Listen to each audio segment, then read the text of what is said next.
What's up, guys? It is Tuesday, March 25th, 2025. We just had an awesome weekend at Homestead Miami Speedway. It was a lot of fun. Now we're jumping into Martinsville. We're going to have a lot of fun stuff to talk about on this show. We got a special guest, Carson Ware, joining us in just a little bit as well. But without further ado, bringing my man here, Dave. We got the fire suits in the background. Okay.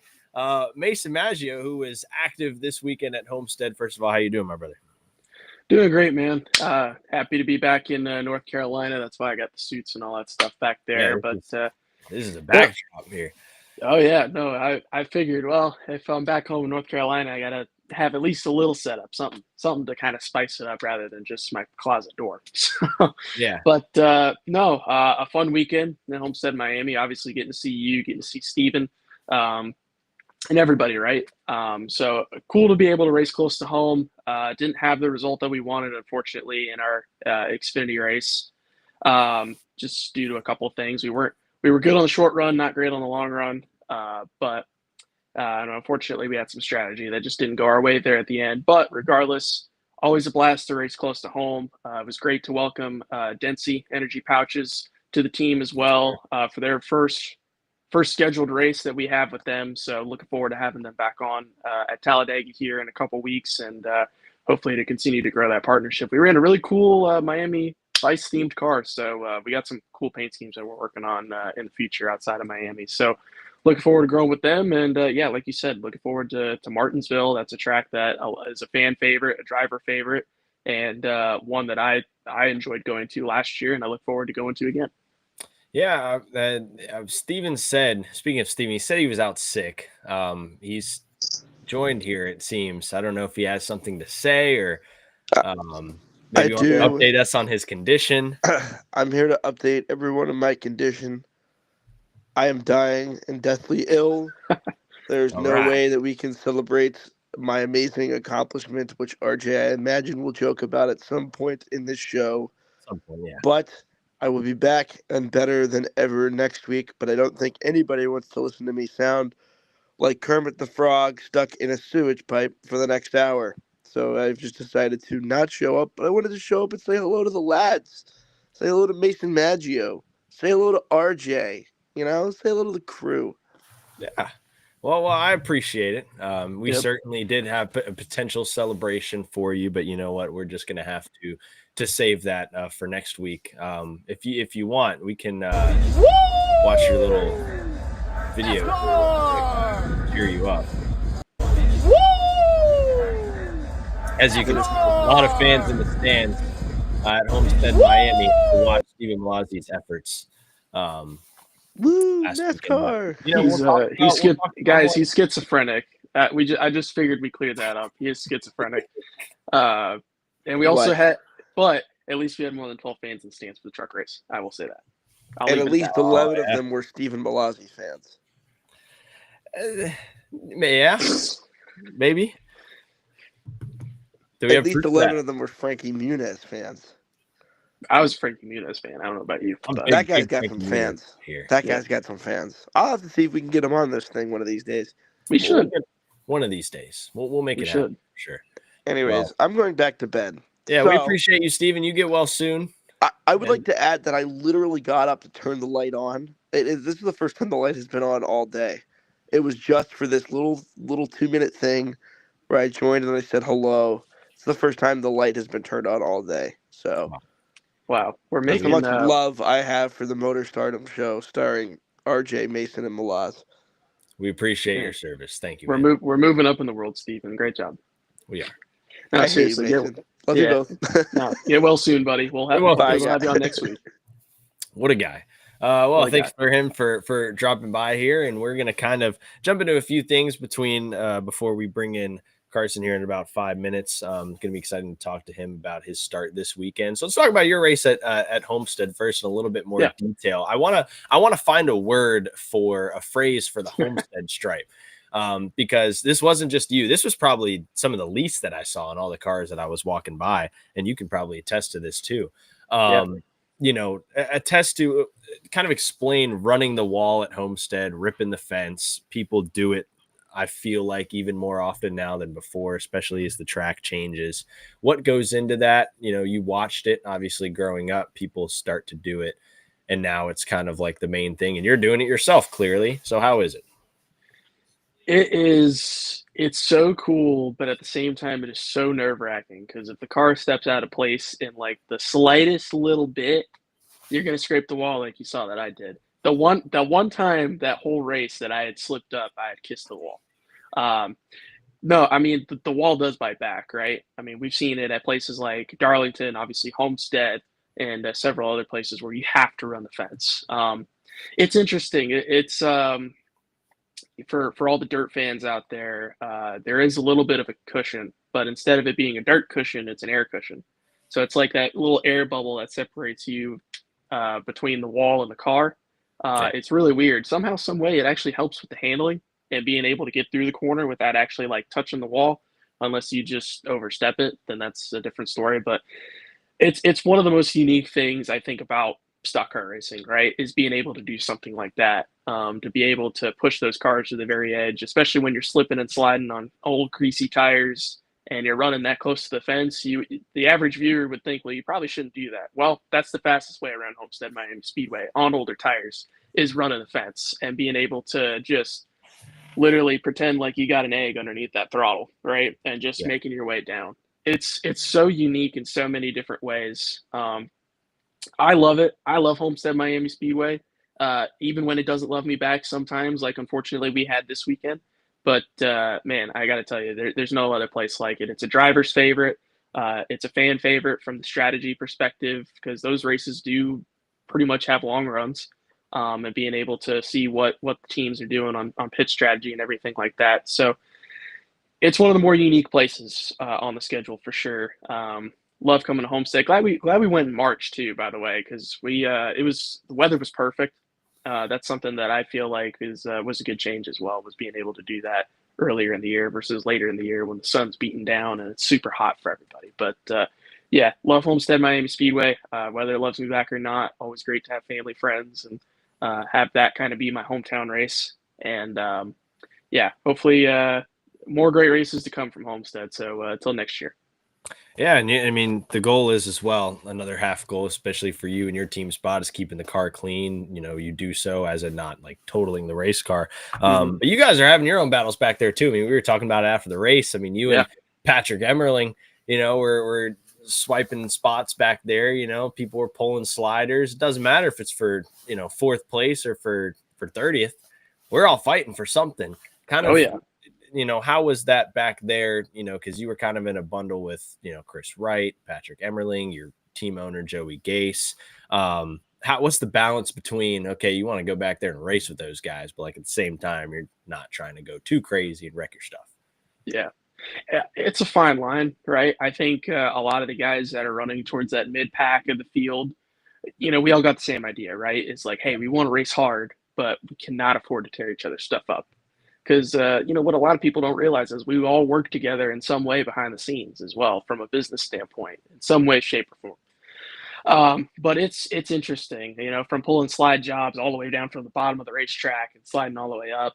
But yeah, getting to battle with guys like Garrett Smithley, Patrick Emmerling, Chris Wright, obviously my team owner Joey Gase, and a couple others as well. It's a lot of fun, but man, it's always it's one of the more fun racetracks to race at. I mean, there's so many different things that you can do, whether that's slide jobs. I'm not quoting Dale Jr. on that, and being able to run the fence and just try to get a drive off better than the guy around you. I mean, it's unique in its own way, and everybody's battling for all the real estate that they can, like you said, whether it's for top 5 or top 30, it doesn't matter. But no, it's a lot. It's one of the more fun places to race at because you can kind of play around with each line and be aggressive, especially on the restarts. I feel like, I mean, we saw in all the races, them being anywhere from 2, 3, even 4 wide going into the corners, trying to get all the real estate that they can. So track position is also super important on those short runs in those races. So, and I think a lot of people realize that as the long run continues, it's harder to gain spots. But Yeah. it's it's an awesome place. I mean, you can't go wrong with Homestead Miami Speedway. Like I said, it's a fan favorite, but it's also a driver's favorite because once you learn to run the wall, it's a lot of fun. Yeah, for sure. It looks like a lot of fun as well. I'm very jealous of all the people that get to run here. And so, without further ado, let's bring in somebody who's ran at Homestead in the 07 before, and What now is up? racing this weekend at Martinsville, his first start of the year with SS Greenlight. Great people over there. Carson Ware, how you doing? What's going on, guys? Appreciate y'all having me. We are excited to see you cook it up at Martinsville this weekend. Big field, so obviously qualifying is going to mean a lot. We know people are in different places and owners points, but I mean, firstly, speak about what this deal means for you, because obviously you're partnering with a new partner, getting some races with an organization that you have run with before, so there's some familiarity there. But explain how cool it is for you to get back in the seat. Yeah, I'm extremely grateful, and obviously SS Greenlight was my home and where it all started for me with my Xfinity career, and Bobby and everybody, the entire team over there. I mean, everybody's fantastic. Just like the rest of the teams that I run for, but it is cool to be able to come back to the place where it all started and work with those guys again. And Costa with Costa Oil Company and the entire team have been fantastic to work with. It's a great group of men and women over there, and it's really cool. I'm glad that I'm able to bring a deal over there that has a lot of firepower behind it, and to show up and give these guys a great opportunity, a good finish. And I'm excited because last year's Martinsville wasn't just typical race stuff kind of played out, and that kind of affected my finish in last year's Martinsville. Mason had a great day. My teammate kicked butt. And I really loved the track. Practice and qualifying were a lot of fun. I think Mason can kind of agree that it's like it's a good old traditional short track, and coming from our late model background, that's probably one of our favorite tracks to go to, right? So I'm really excited, and I wish we were racing tomorrow. Yeah, absolutely. But yeah, Martinsville is definitely one of the more fun places, like you said, Carson. Obviously, for a bunch of late model guys at the end of the day, right? That's where a lot of guys can make up the difference, even with smaller equipment or with smaller teams, rather. So, yeah, it's definitely one of the more fun places on the schedule that we are able to go to, and it kind of brings you back to your roots at that same time as well. So, obviously, one of the most historic racetracks on the NASCAR schedule. It's been there since the beginning, and it's not going anywhere anytime soon. So, yeah, I've been fortunate enough to work with Carson a bunch over the last couple of years, driving for obviously his father Rick on the late model development side a couple of years ago, and that's what kind of really got my name out there in the NASCAR world. And then on top of that, getting to know Carson over the last couple of years as a driver as well as a person. So. Yeah, and on top of that, we got to be teammates last year at Joey Gase Motorsports. So yeah, it's always fun getting to hang out with this guy, and then on top of that, getting to go to a short track that kind of fits in our forte. So it's going to be a fun weekend, and we're obviously excited to see you back. And I know you've been really excited about this deal between getting to work with Bobby Daughter and SS Greenlight again, as well as getting a new partner on board, which I know you were super stoked about when he revealed it to me. So yeah, I think I'll bet I can speak on myself as well as RJ. We're excited for you to have that opportunity. And, I know you've been really looking forward to it, between not only getting back to Martinsville, but Pocono is another track for you that you've been to. And then Iowa's a new one. So kind of tell us a little bit about that, being able to return to two racetracks as well as getting to go to another one that you've, never been to before. Yeah, so like you said, Pocono. I actually had my best finish at Pocono. I finished 20th there, so that was one of the top 20s that I was able to log. So I feel pretty confident in going to Pocono. Luckily, this time I actually get to practice before the race, so that's exciting. So I feel like we'll be able to show up with a good car and run really well. Obviously, racing's racing, right? So you can't guarantee anything, but I feel good as a driver and my capabilities there to have a pretty good day for what I'll be able to work with. And I honestly, I don't know what to expect at Iowa. I need to watch some more race footage and stuff. And I feel like, just like any other driver, right? Going to a place that you haven't been to, I hope that I can do well. I have no idea. I believe that, through practice and qualifying, I'll be able to learn a lot. But I don't really have too many expectations for that race other than I just want to log every lap and finish, right? And race as hard as I can without making any mistakes or messing up on pit road or trying to avoid any mess or chaos that's on track. But I'm looking forward to it all, and I think it'll be good. It's going to be a big race for Costa. We're going to have a lot of franchisee associate people and just a whole bunch of their team there for that race and have a show car. So it'll be really cool. I'm excited for it, and hopefully I can put on a good show for them. So Yeah, I'm excited to see you rip a Pocono, like you mentioned. Yeah, best career finish over there, best finish of 20th in that race. I want to talk about Rickware Racing. You mentioned RWR. I feel like on the come up of RWR and NASCAR is kind of where all three of us kind of met each other. Like I know I met Mason 2022, Carson, I met you before that. Kind of I want to talk about how cool it is to see the progression of Rickware Racing. Obviously, Carson, I mean, that's your father building that organization to where, I mean, sometimes the Cup Series, they're running 4 cars, to where now in the Cup Series where we've shortened it, right? 2 cars, but 2 competitive race cars. I mean, for either one of you, how cool has it been to see this organization grow? Because we know it's an organization filled with great people, with great drives, and it's been awesome to see, you know, the Wares succeed. yeah, well, I also want to add to. I want us to appreciate and talk about too how cool it is and where the three of us are at now, right? You know, I mean, That's true. like you mentioned a couple of years ago, you know, we're all trying to get our foot in the door, whether it was driving or through connections with social media and advertising and marketing and the platform you've built over the years, man, is tremendous, dude. And it's been really cool to see that from the early stages of it and you know, kind of the change and rebrand that you did and where it's at now. And on the topic of Rickware Racing, though, you know, it's been very cool, and obviously it hasn't been a super easy or laid out road for my dad and our team. You know, we've made a lot of changes over the years with you know gathering new sponsors and bringing on new partners. Also bringing in Robbie Benton and a bunch of other key components and members like Tommy Baldwin to Rickware Racing. And I think we've gathered a lot of people and a lot of things together for a huge recipe for success. And you know our alliance with Ford and Roush Fenway Keselowski Racing, it's been a tremendous jump and strides forward that it has been in relation to the years prior. And I feel really confident. Eventually, you know, we'll be able to race regularly for wins, and you know, heck, we might even have a few wins by you know a few years from now, or if not this year. You know, I think our expectations for what we can do each season has continued to grow, and obviously it's a slow roll of that, right? You know, it's the Cup Series is extremely competitive, and there's a lot of funding involved, and a lot of extremely powerful and fast teams that you're racing against every single weekend. But I think we've made a lot of progress, and I'm extremely proud of my dad. I'm proud of our team, and you know everybody that's been involved and helped us get to this point. It's been awesome. Yeah. Mason.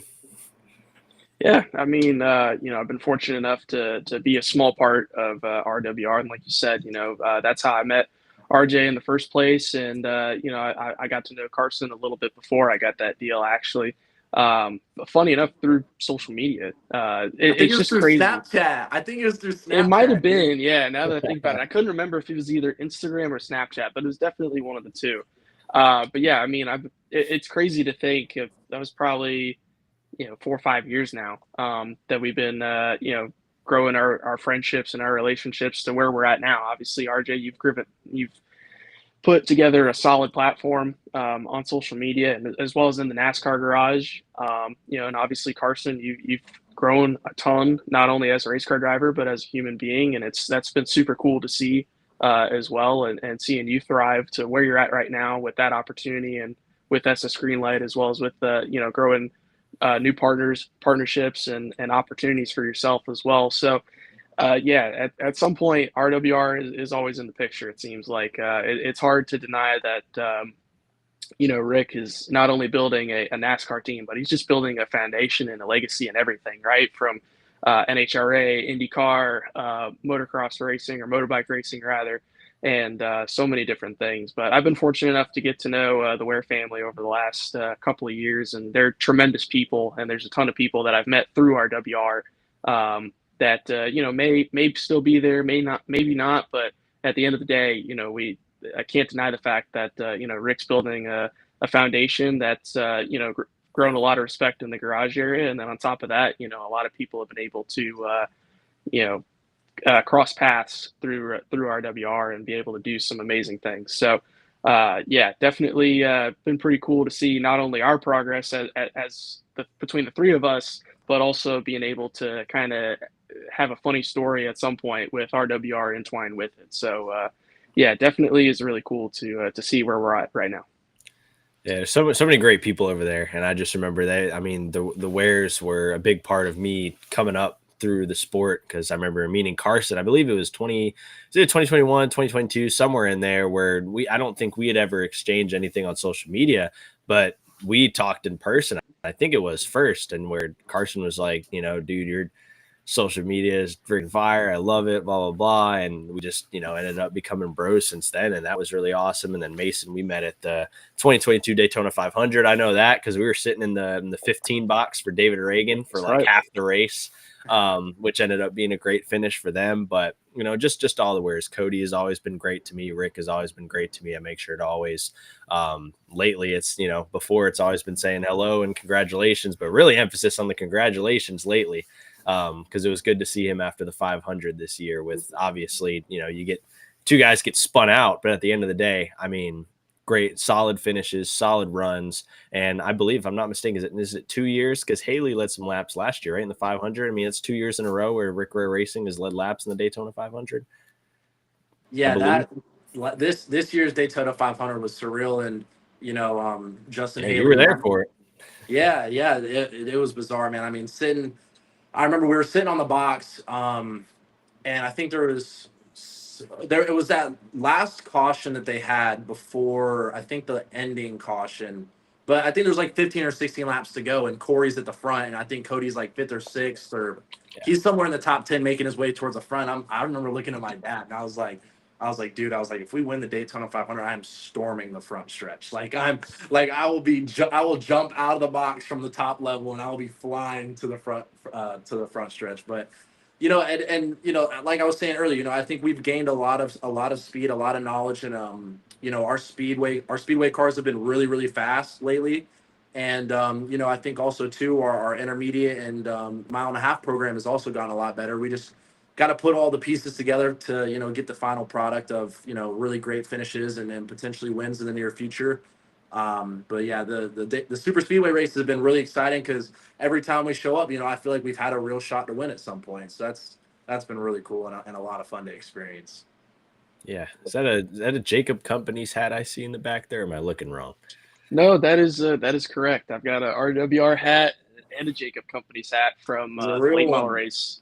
Yeah, that was from the late model race that I ran for your dad as well as with JR and that whole group recently at the Car Store race. So that was a fun weekend, and I got hooked up with a bunch of cool merch, so can't complain. And you made it when Rick Ware gives you a air freshener that I've got in my car as we speak right now. So it's Heck it's yeah. definitely no, it's definitely cool. And like I said, Rick's been great to me, not only with giving me advice, but as well as that opportunity. That was very unexpected, but I was thankful to have it, and hopefully it leads to more on the late model side. I know Carson's very avid with and has a deep love for late model racing from what we've talked about as well. So hopefully we get to do that entwine and get to do a little bit of Ricky Bobby and Cal Alton Jr. shaking and baking at some short tracks, man. Heck yeah. No, that'd be a blast, man. And hopefully as we get these cars built and stuff, hopefully we can get on track soon, man, and go kick some butt together. Yeah. Absolutely. Yeah, that would be lovely to see. I mean, that was cool. I mean, Mason already had so much to talk about before our first episode. Like we went, because we had a first episode after Atlanta, and he had already gotten a top 15 at Daytona in the trucks, and then he goes and gets a phone call, to go drive Rick Ware's late model over there in the Cars Tour season opener, by the way. So I thought that was really cool for you, Mason. And now to strike this deal, new sponsorship deal, you got a nice little hot rod riding around Homestead. Is it going to be the same scheme for? It's gonna be that pretty vibrant scheme for the whole deal, or yes? It's going to change every week. The thing that we're trying to do, right, is do something where if it's like a kind of unique place, we're going to have a special scheme for each one. And also kind of have some baseline schemes talking about Density energy pouches as different flavors as well, which you can check out at density.com and do some cool stuff there. But also before that late model race, I cannot forget the fact because I know because we got a lot of pictures and I worked with the man right beside me at Atlanta. I mean, we were the two amigos, man, just riding out there. I don't think we quite had the power where we needed to be, but it's like, well, we might as well do it together. So we worked a good bit at Atlanta as well at the week before New River All American. So yeah, somehow, some way, me and Carson always find a way around, find ourselves around each other. And shoot, the next day at the Cup race, we were talking about how we were literally giving it everything we could to try to get back up to where we needed to be and just bring our stuff home in one piece. But yeah, it was. It's always cool experiences, especially when you get to work with one of your buddies. Yeah. Yeah, I remember. I think it was in the first stage when things kind of shuffled out, and we got towards the back. I remember looking in front of me. I was like, look who it is. I was like, all right, brother, let's do this thing. Yeah, no, it's funny too. I lost the draft. I just didn't have the power underneath the hood, and it was really hard for me to keep up with the draft if I didn't have anybody behind me. And lo and behold, here's Carson reeling me in, and next thing you know, I was like, all right, I guess we're working together these next two stages. So, but yeah, it was really cool.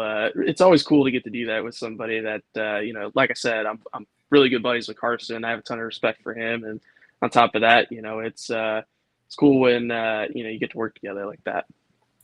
Oh yeah, and for Carson to have that weekend after Atlanta, obviously Daytona doesn't go the way you want it to, but then to take another super speedway or super speedway hybrid, whatever we want to call it, and go out to Atlanta and just rip, get some laps, have some fun. I'm sure that had to feel great for you. Oh yeah, especially the Mike Harmon Racing guys. They worked so hard for Daytona and also Atlanta. So Daytona stung a little bit for sure, but we knew going into it that it was going to be pretty tough. Daytona, especially at the start of the year, brings a bunch of really fast drivers, really fast cars, and sometimes there's a couple extras. So we knew going into it would be tough, but we had faith in our guys. I had faith in the car that we could do it. We just didn't get as much practice as we needed.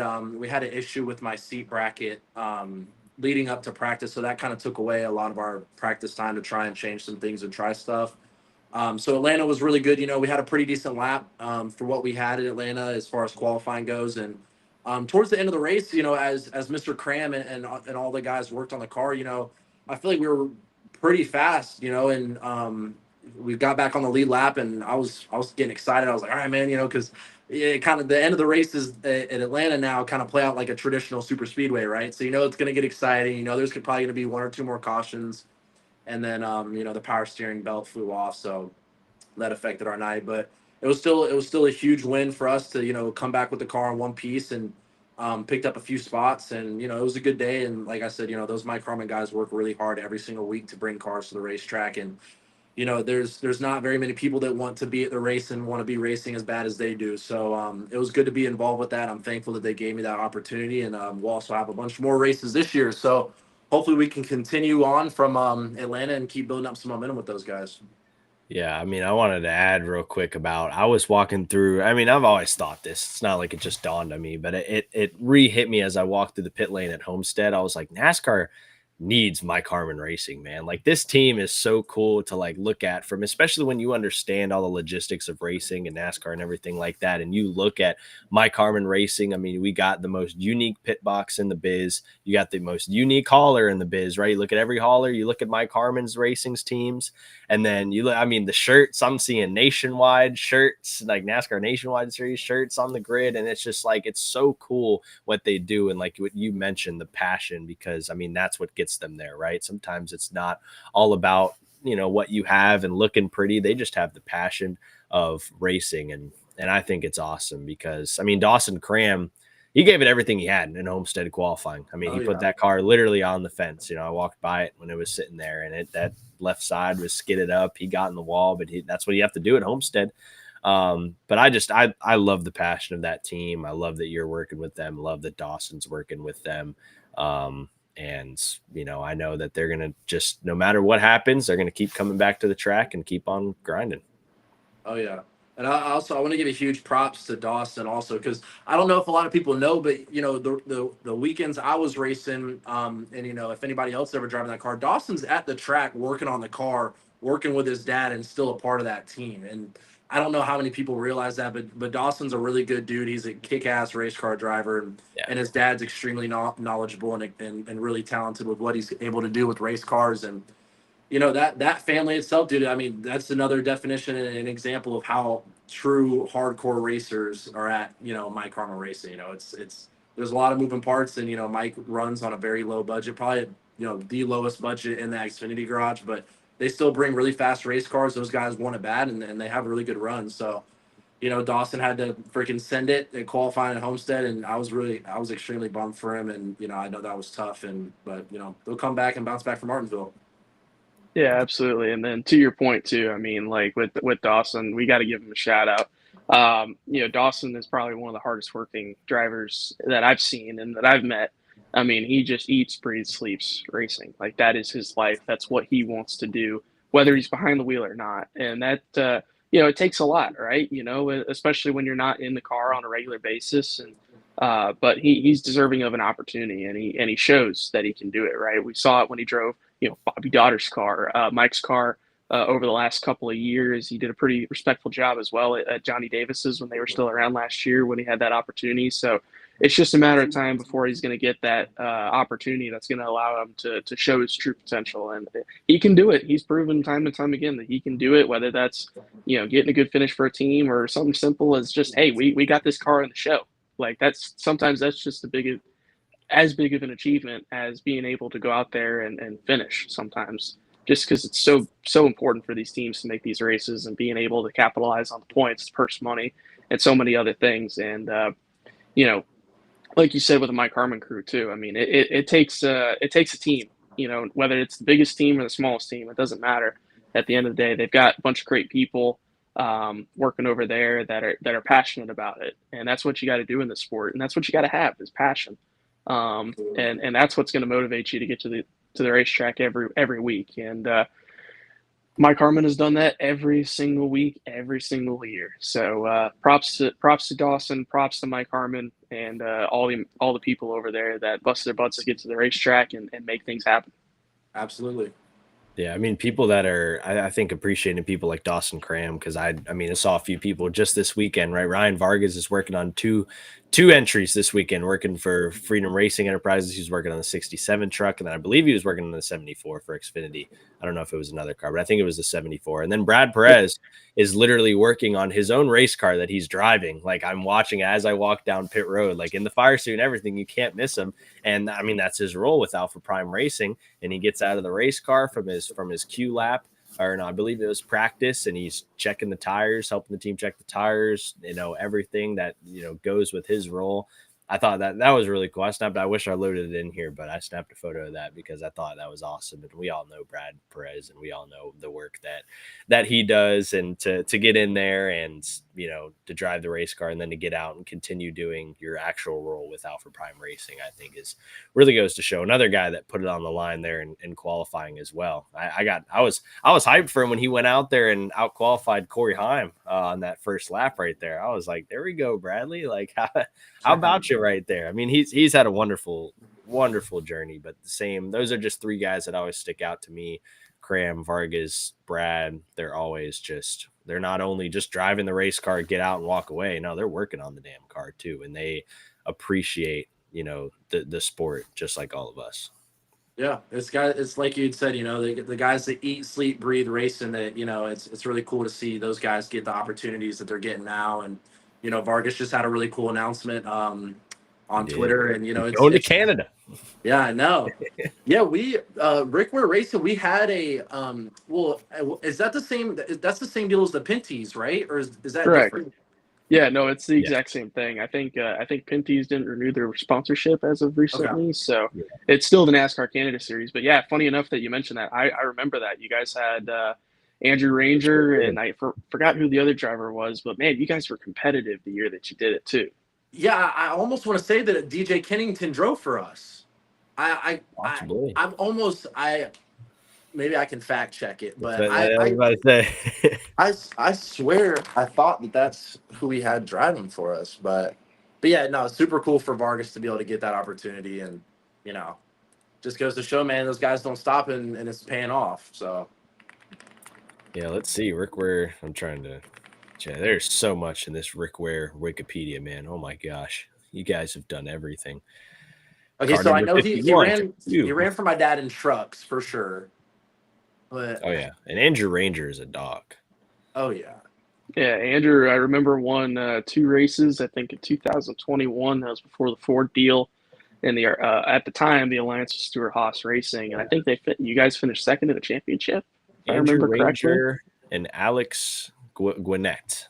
okay. Apologize if I'm saying that wrong, but those were the two full-time drivers, 51 and 52, in the Pinty series. So you name a NASCAR series or a racing series, and Rick Ware probably has at least dipped his toes in there or had a conversation with somebody about, should we do this? You know, so Yeah, has there been a he's Rick obsessed, Ware? man. Has there been a Rick Ware a winged sprint car, dirt car? Honestly, with the teams and the things he gets involved in nowadays, my response would just probably be not yet. Let's Yeah, say, has Rick Ware brought something to Millbridge yet? Yeah, I joke with him and the guys at the shop and family and whatnot. I'm like, yeah, one day we're gonna one day we're gonna wake up and have a Rick Ware Racing bowling team. I think it's safe to say that Rick is Mr. Worldwide without the 305. Yes, without We can the call it that. 305, as Carson Wares unexpectedly died from the stream. Yeah. Okay, I'm back. He is But yeah, risen. as I was saying though, I joke nowadays because I joke with family and my mom and dad and whatnot. I say one day we're gonna wake up, we're gonna have a Rick Ware Racing bowling team. Yeah, I would not doubt you whatsoever. And I've actually in my past, when I was on iRacing a lot using their AIs when they first came out with AIs, I made a Rick Ware Racing car set. And I think it was like 11 or 12 cars deep because of all the numbers that you guys have compiled over the years. And so it obviously had the 50s all in there. You get the 15. There was like, I mean, I think you guys have fielded a 70 car before. I put the 07 in there because, it was Rick Ware SS Greenlight. So I remember literally watching a race at Charlotte Oval of Rick Ware Racing AI cars. I don't know where you finished, Carson. I don't know if you won, but Huh. you were in the mix. Hey, I was there. That's all that counts. Exactly, but that's just the influence of a Rick Ware Racing. But I think it's really cool as Carson dies again. Nice jacket, by the way. I saw you were posting it out there. You were having, what was it, some sort of giveaway or something, I believe? Yeah, so we're doing a giveaway on Twitter. Costa Oil's giving away an authentic race jacket and a hat. We're letting the fans pick, or excuse me, guess what my qualifying time will be on Friday, and then we're gonna pick the two closest people to that time to win a jacket and a hat. It's pretty dope. This thing is sick, man. Oh yeah. I've There never you I've go. never owned like over all the years of being in racing and around racing, I've never owned like a NASCAR race jacket, So this is my Yeah. first one. This thing is rad, dude.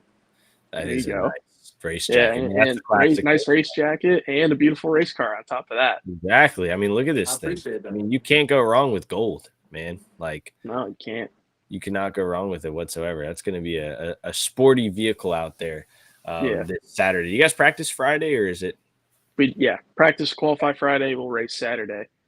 Yeah, Yeah, Saturday I was was one day surprised show that this it's not a weekend. whole one-day show like it has Yeah. been. We just did that at Miami. It was weird because usually it's been a 2-day show. And I thought, because the truck race on Friday, I was like, for sure that's going to be a 2-day show now then. But no, it wasn't. It was all trucks on Friday. Do you guys prefer that? I feel like I've asked this question before to people, but like, as drivers, do you prefer to, because I think team owners and other people are going to have everybody has different perspectives, whatever your role is. But like, as drivers, do you guys prefer a 1-day or a 2-day show? I think it just depends on the weekend and where we're at, in all honesty. There's times where, give or take on travel logistics, it's like, hey, let's just get it knocked out and then let's get out of here. And I think there's certain races where it's like, yeah, you know what? Like travel wise, like it's not a big deal. It's not the end of the world. Like if it's more, I say it lightly, but more local, like a Martinsville or Bristol, Charlotte, Darlington, places like that, where it's like, yeah, it's fine. Like we can probably get in and out of here. But I think if it's longer, like a Vegas or something like that, where it's a little bit easier as far as just, hey, we don't mind staying out a little longer just to try to help with, making sure that we have enough time to do everything between tech, practice, qualifying, whatever else we need to do. That's just my opinion. I guess it just depends on the racetrack. But Carson, what do you think, man? Yeah, no, I think that's, I'd say I agree with your opinion. I mean, I think it just varies, right? Like, what kind of car do we unload, right? Like when we unload, are we pretty on the ball, or do we need to work on it a little bit? And I think too, I think tracks that I've been to before, that I have experienced, or I've ran a race there, or I've been on track before. I think I think I'm cool with the 1 day aspect of it, whether it's far or close. I think the tracks that I haven't been to, I like to, because it can feel very rushed, and I feel like you can find yourself not really slowing down at all to kind of process, how practice went, how qualifying went. It's like as soon as practice is done, okay, boom, now I'm thinking about qualifying. I'm not even really digesting, what would just happen in practice, or things I need to work on, or kind of dissecting it, and then as soon as qualifying is done, that's out the window and you're immediately thinking about the race. So I think a place that I haven't been to, I would prefer a 2 day show, just that way I can go back to the hotel or go back to the house and kind of watch qualifying, look at stuff from practice and kind of understand and digest and sleep on it for a night, and then show back up with a clear head and I only have to think about the race. But I think it just varies, and I agree with what Mason said also. Well, I think Carson came into the Xfinity series not having practice at all, just more qualifying. I mean, just showing up to the racetrack and firing off. What was your first race? Your first Xfinity? It was Bristol. It was Bristol in 2020 with Green Light, in the 07 with Jacob companies on the And car. how was that? How were those first 10, 20 laps?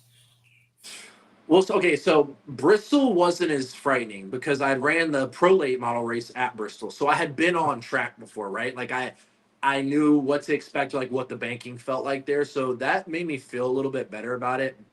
But I mean, dude, I was pretty nervous. I'm not gonna lie, and more so nervous, not worried about my capabilities of being in the race car for the first time, or being able to handle the speed, or what comes with an Xfinity car. But I didn't want to be that guy, right? It's I forget how late into the season. I can't remember if it was the first or the second Bristol, and it couldn't have been a playoff one, I don't think, but.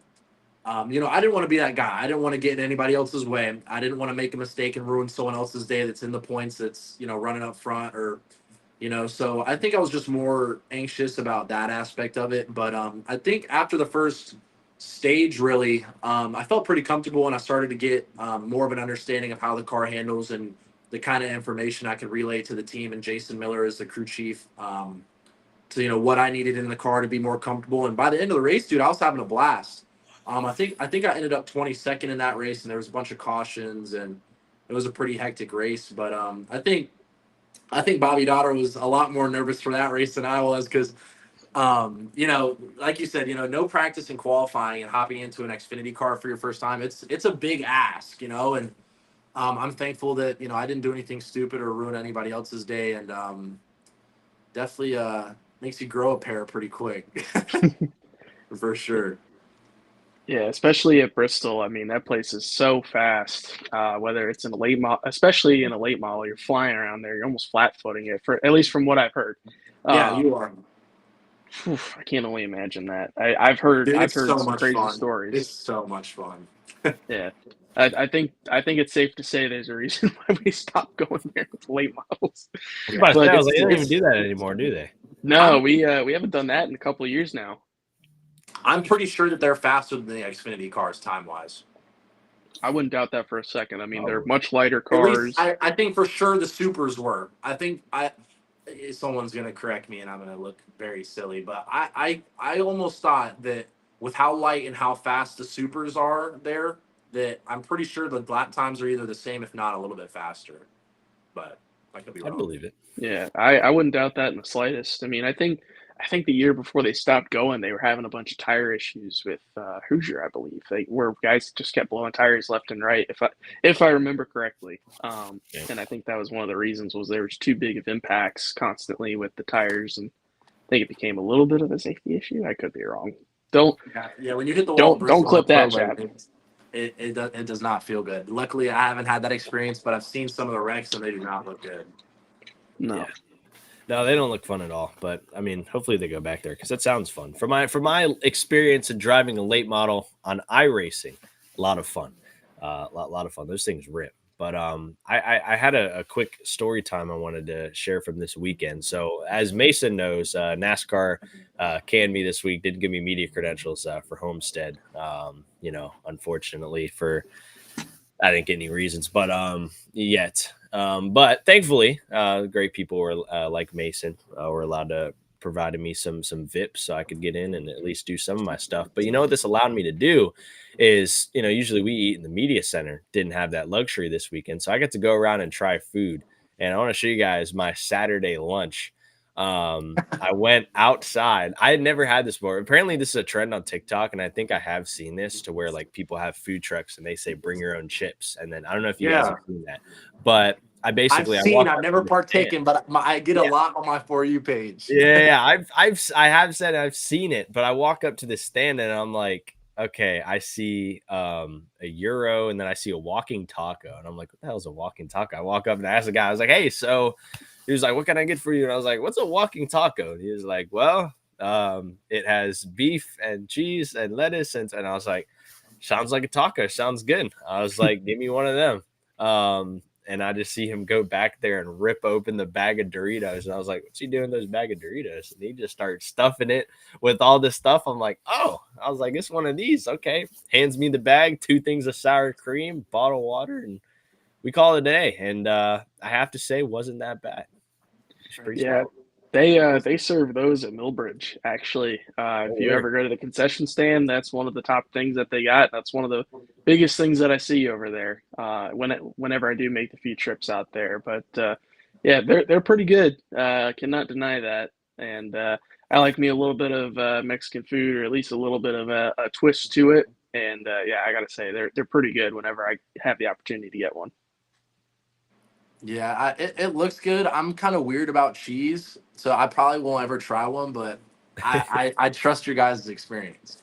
If there's one thing that me and Carson also have in common is we are the picky eaters. So chicken tendies all day long. Oh yeah, the chicken tenders and fries have never failed me once in my life. There's not ever been a time where I've been to a restaurant where I ordered chicken tenders and ever been disappointed. It's a guaranteed success. Hard to mess it up. You're gonna be full. It's gonna satisfy you, and it's gonna taste. All of it's probably gonna taste pretty dang close to each other. Yeah. It's all the same. Yeah. And I think you can do so much with chicken tenders because, like, I feel for me, I'm a saucy guy, right? So sometimes a lot of it, I can switch up the sauces. I can get chicken tenders 3 days in a row, and one of the days I'm doing barbecue ranch. One of the days I'm ripping some honey mustard, and who knows what I'm going to do for day 3. So it's like, you got a whole bunch of options there. I went to Texas Roadhouse on my way back from Miami, stopped in Fort Myers to see some of the boys. And we went to Texas Roadhouse, and they were like, steak or a burger. And I was like, I don't know, because some people were questioning what the steak was going to be like. And I was like, you know what, dude? I'm getting the chicken crispers. And so I got the chicken crispers. They gave me like 6 of them. And I got barbecue and ranch. They were fantastic. And I think you made a great point, Carson. I've never heard anybody break it down like that, where they're gonna fill you up. You're gonna be satisfied, and they're more than likely gonna taste damn good. It's hard to mess up chicken tenders. You can't really mess up chicken tenders. You're only gonna be over satisfied, in my opinion. You're only gonna be like, damn, like these chicken tenders are good. I think we need to figure out a way to get a chicken tender sponsor for this show now. I mean, we all speak very highly of chicken tenders, and it's very we get very descriptive and very thoughtful. So I think we need to push for that. Clearly, yeah. That was somebody in our Instagram or no, nobody said anything about chicken tenders yet, but I hope to hopefully everybody starts throwing in their chicken tender suggestions. Somebody at Checkered Flag Dan asked if anybody here is going to Darlington. Anybody? Are we going to the first? Are we talking about the first one or the second one? I would assume the first one coming up. Second one, I think so. That's when is that one? After this weekend. Yeah. I'm not sure. I don't know either. I thought about it, but I don't know. Some things may or may not have come up that I would like to do if they do come through. In our line of racing, we could find out after the race Saturday night. Hey, you're racing Darlington. We've had it more often than not. Absolutely. Yeah. That's how things work. But okay, anyways, back to important stuff like chicken tenders. Favorite chicken tender spot? Go. Wow. See, this is the really difficult question. These are the questions we're here for. Oh, okay, wait. So when you say when you're saying chicken tenders, like does that do like boneless wings count, or is that its own category? I feel like we can put that in its own category because I feel like there's a difference between people that go and get like boneless wings at B Dubs and then like I'm going to get some chicken tenders, because like I spot a big difference between chicken crispers at Chili's and some boneless wings at B Dubs, or Chili's as well. So I think we could separate them because there's a lot of choices we could have. Do we throw in chicken sandwiches into that equation? Or is that his own category? I'd say let's just do chicken tenders for right now. All right. Okay, so for me, like just a straight up, like because I feel like wings is kind of like a cop out, right? Like boneless wings. So I'm gonna say my go-to chicken tender spot would probably be Zaxby's. Ooh, that's a good call. Because like you mentioned, the sauce game at Zaxby's has levels. It has levels. Can't deny it. Somebody else that's got great sauce game, and I'm not saying this because he works there, but Chick-fil-A. Can't go wrong with some good Chick-fil-A.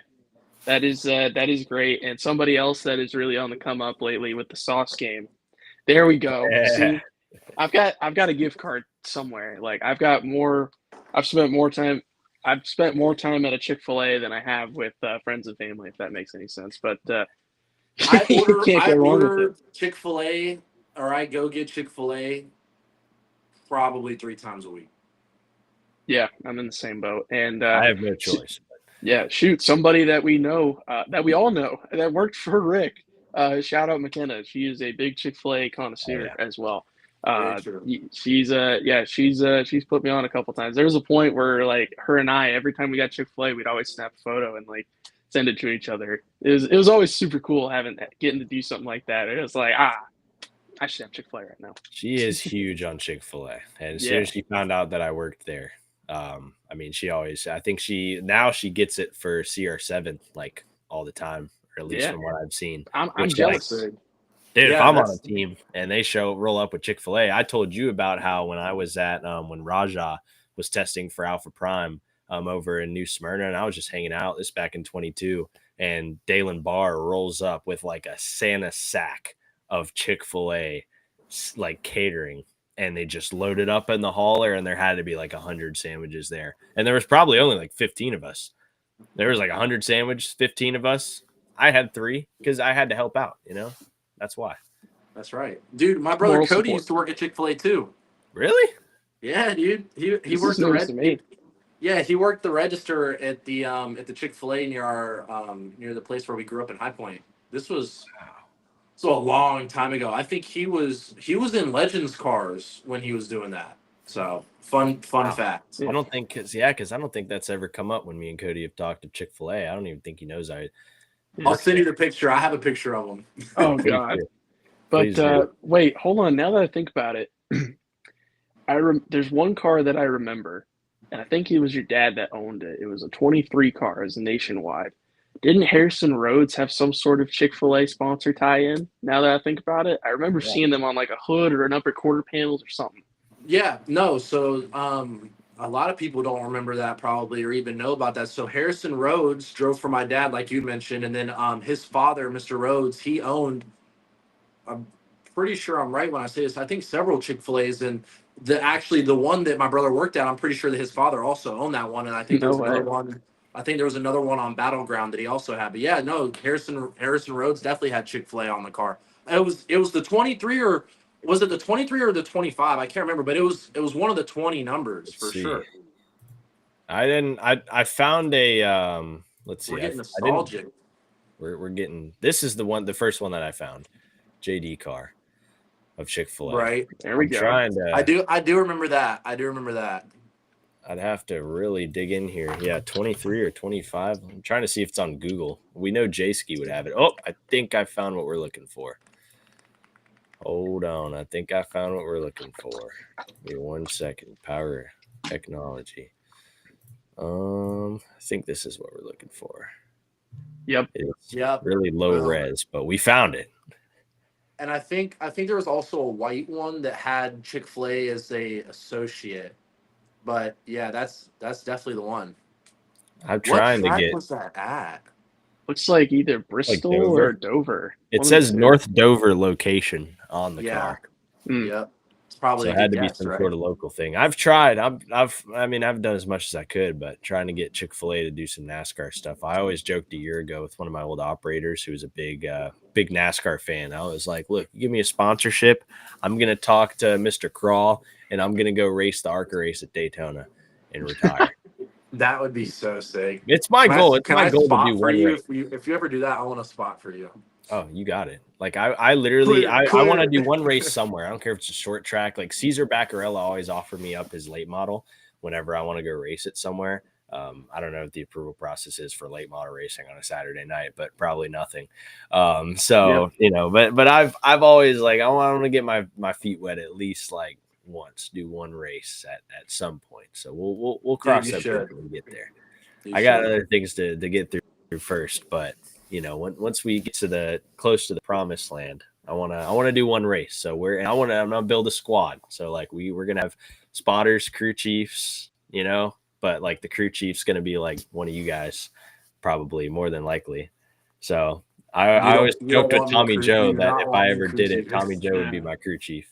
I Hey, was gonna look, say I can appoint a great crew chief. You do not want me crew chief in that late model. I can't crew chief, but if you need me for moral support on the radio, I can help with that. Maybe. I don't know. I can bring Depends the how I'm feeling. Chick-fil-A. I can make sure that job is handled to a T. Hey, I I can would bring the try. Either one Chick-fil-A. of you guys can spot for me. We can make that work easily. And Me I and think, Mason can just split half the race. We can do half the laps each. yeah. Yeah. Just be like, all No, right, I'm clocking Carson out. will do the first half, and then whenever he's hungry for Chick-fil-A, he'll call me and just say, "Hey, I need you to come up on spotter stand, finish the race for him. I'm gonna Exactly. eat Chick-fil-A on the pit box." Are you allowed to have two spotters at one time? Like, can you both be up there? And then I could be racing at like freaking Bristol and you guys would just split the track for fun. I don't think that'd be a problem in That'd late probably be models. horrible. I don't think that'd be a problem in late models. I'm sure there's. I mean, I feel like there's probably been a time where NASCAR's like a team in NASCAR's had to like relieve a spotter or something. I don't know. Yeah, I could see it. Hey, we'll make this happen. We're gonna build a huge squad, especially if we get sponsored by Chick-fil-A. We're gonna build. Everybody's gonna have crew suits. They're gonna be all cow printed. We're gonna be out there dripping hard. That'll be awesome. My boy Pravi is in the Instagram chat, and I used to race with this guy back in like 2017 on Xbox. He said, "I like your rap, Carson." Hey, I appreciate it. I don't really rap, but I do make music, and I He's I you know appreciate, I appreciate it. he's from out the country. He's getting the lingo. Oh, is he saying he likes my rap as far as like the car rap, or he's saying he likes my music? I actually have no idea. I couldn't tell you. I'd have to ask him myself. But he could be talking about anything. He probably saw the car. Well, we'll put it again. There we I'm go. sure he's talking about this too. I'm sure he loves this car too. The rap's But beautiful. It's almost as handsome as Costa Captanas's. Shout out to Costa. huge plug. Big plug right there. There we go. Oh man. But yeah, I'm excited for this weekend, guys. I got to watch Steven race the trucks kind of and then Mason race the whole race on Saturday. And now you boys are both racing this Saturday at Martinsville. We know I think it's even cool. It's cooler to watch super speedways as well and mile and a halfs, but I think it's really cool the Xfinity race at Martinsville always puts on a banger. There's always going to be paint traded. Your fender's not going to look the same as it did when you started the race. That's for sure. No matter where you are in the field, it's probably going to look worse the further back you are, because people are aggressive back there, I would say. Yeah, track position's huge there, so it doesn't matter whether you're at the front or the back. It's pretty aggressive throughout the whole race, I'd say. But honestly, I don't have much experience. Mason could give you the rundown because I didn't really. I don't know. I don't know. Hey, you were there. You were racing last year. I was. Hey, I got back out on track, and Joey and his guys, they put a. I got to say, I really do appreciate and respect Joey and that entire team because those guys didn't stop trying to fix the car from lap one till the end of the race. We were determined to get back out there, and they did all they could to help me get back out there quick, and we did. And Heck, I got back out on the track and I was running around with SVG in front of me and we were logging laps. SVG, baby. Oh, yeah. Oh, man. Well, as we approach Miami, look at that, 8 o'clock. This might be the first episode we actually finish on time here. And so any final remarks that we'd like to throw in before this weekend, guys? Any shout outs? I expect nothing but bumper to bumper action, a little bit of flames coming out of the exhaust and flames coming out of guys' ears from getting pissed off at each other. So I expect nothing less. But no, I think it's going to be a great weekend, and looking forward to getting a race. A bunch of my buddies, Carson included, actually get to race this time, so that'll be cool. And at the end of the day, just have some fun and enjoy some short track racing with all three series. It's Martinsville never fails to put on a show, regardless of who shows up. Yeah, 100%. Like you said, man, I think it'll be really aggressive. I think it's going to be an action-packed race and a lot of fun for the fans and a lot of fun for us as drivers. I'm looking forward to it and I'm excited. Mason, I hope you have a great run, dude, and I look forward to racing with you out there. And we'll go try to take care of business. So we got some really good stuff to talk about next time we're all on here together.